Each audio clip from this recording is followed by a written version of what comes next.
Le syndrome de l'imposteur n'est pas une manifestation d'une faible estime de soi ou d'un manque de confiance en soi. La plupart des personnes atteintes de ce syndrome ont atteint un certain niveau dans les affaires, la créativité et d'autres domaines. Cependant, elles ont souvent tendance à trouver des excuses en réponse aux éloges, en utilisant souvent le mot peut-être dans la conversation. En savoir plus sur les causes et les signes de ce syndrome et sur la manière de s'en débarrasser. Qu'est-ce que le syndrome de l'imposteur? Il s'agit d'un état dans lequel une personne qui réussit et qui a du succès se considère comme indigne de ses réalisations. Elle craint que la tromperie ne soit révélée et que les autres ne la voient dans toute sa gloire. La principale raison du développement de ce syndrome est, selon les psychologues, la distorsion cognitive ou l'effet Dunning-Kruger. Selon cette théorie, les gens sont divisés en deux catégories. Les personnes sont tellement stupides qu'elles ne peuvent pas évaluer correctement leurs propres capacités et compétences. Elles n'ont pas les niveaux de qualification nécessaires pour effectuer des tâches, mais se considèrent en même temps comme des génies. Le deuxième groupe comprend les personnes qui ont réussi. Dans le passé,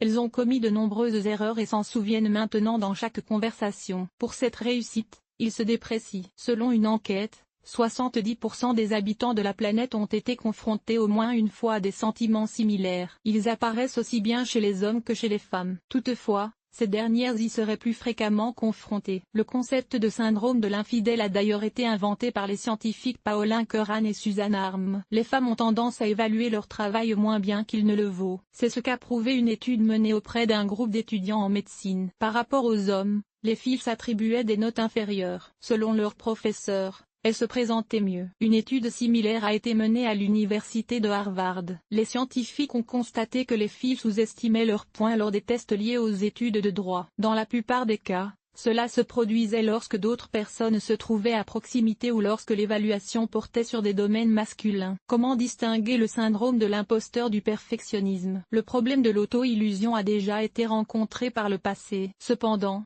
le terme syndrome du fraudeur n'est apparu que récemment. Cela s'explique par le fait que tout a commencé à mesurer la qualité de vie, avec d'excellents résultats. Sur l'écran de télévision, sur l'Internet, dans les réseaux sociaux et dans les imprimés en personne, ils sont déterminés, forts, proactifs, indépendants, couronnés de succès et tenus de démontrer les réalisations d'autrui. Réseaux sociaux.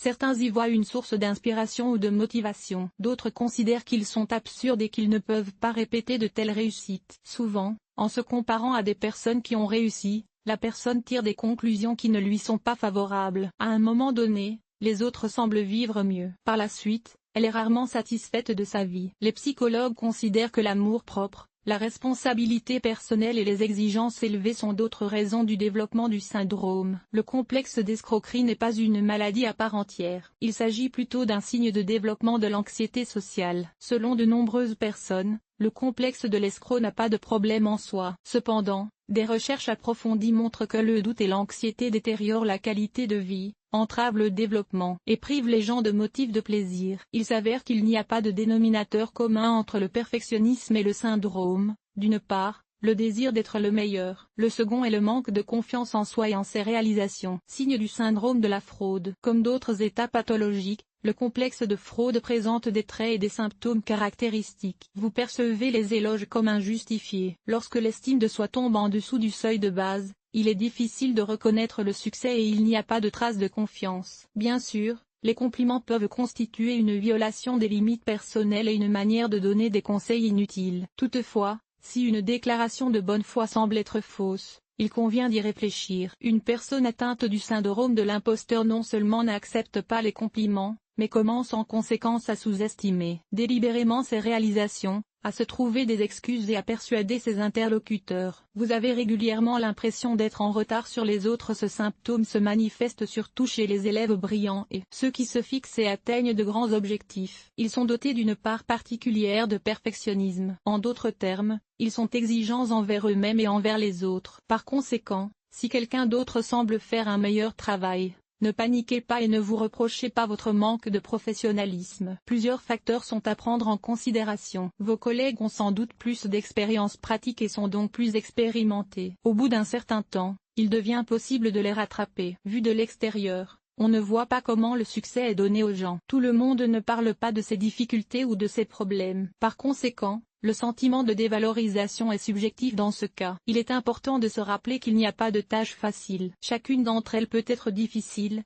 avec des hauts et des bas. La réussite s'explique toujours par un concours de circonstances et les exemples sont nombreux. Ils sont entrés à l'université grâce au faible taux de passage cette année-là. Ils ont obtenu un emploi ce jour-là grâce à l'humeur de leur patron. Ils se sont fait des amis grâce à des blagues, dites au bon moment. Selon Melody Wilding, professeure d'université à New York, qui voit partout des combinaisons de situations, les gens ont peur. Il s'agit peut-être de la peur de ne pas répéter un succès. La chance constante mérite d'être prise en compte. Est-ce le résultat de la chance ou du travail accompli? La peur de l'exposition.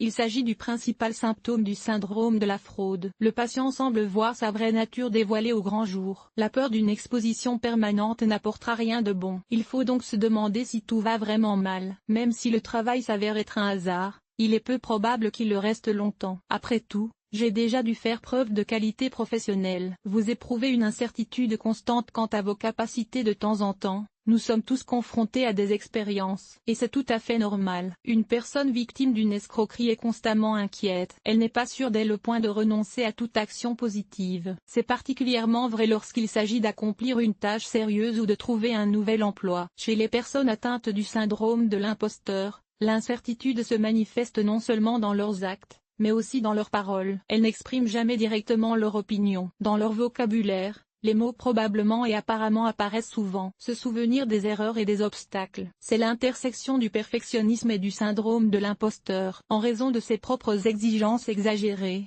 la personne compare chaque erreur à un désastre. Si elle craint d'être exposée, elle est doublement aggravée. L'excitation constante entraîne de nouveaux troubles et handicaps. De plus, leur nombre est directement proportionnel au nombre de réussites. Un cercle vicieux est compréhensible. L'incertitude exacerbe la situation et augmente le prix de nouvelles erreurs. Suspicieusement, la justesse de votre choix dans la plupart des cas, cela est dû à une réticence à accepter la responsabilité. Chaque solution a ses conséquences et il faut vivre avec. Mais pourquoi tolérer la défaite et l'échec si l'on peut tout faire seul? C'est ainsi que les personnes atteintes du syndrome de l'imposteur insistent. Éliminer le doute n'est pas si difficile. Il suffit de trouver des options pour développer des événements et des pistes de rechange. Il est également bon d'acquérir une autre profession pour vous aider à faire face aux coûts supplémentaires en cas d'échec. Vous pensez ne pas en savoir assez pour travailler. De nombreuses raisons expliquent l'apparition d'une telle idée. Vous n'avez pas d'idée précise sur votre activité professionnelle. L'orientation choisie ne vous intéresse plus. La perfection mythique est plus intéressante que le travail lui-même. Tous les professionnels ont un jour été des débutants. Mais avec le temps,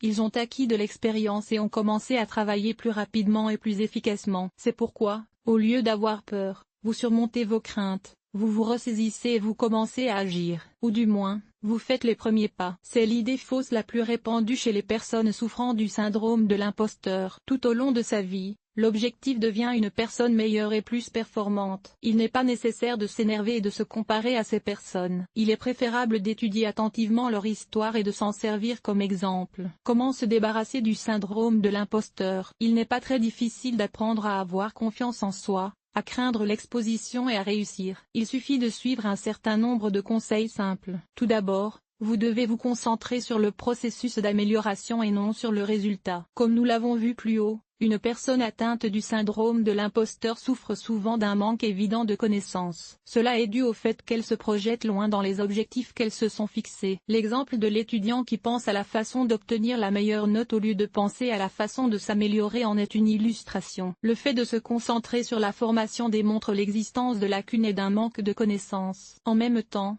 les gens comprennent qu'ils peuvent se changer eux-mêmes. Dans ce cas, même l'échec peut être une bonne expérience. Le fait de se concentrer sur l'objectif final finit par provoquer une rupture émotionnelle, du stress, de la dépression et un comportement irréfléchi. Le deuxième conseil concerne les personnes qui sont constamment à la recherche d'un idéal. Il n'est pas nécessaire d'attendre de soi la perfection. Il est préférable de rechercher un état d'harmonie et de confort. Le professeur Barry Schwartz estime qu'il suffit d'apprécier suffisamment pour se sentir heureux. L'idéal est une illusion.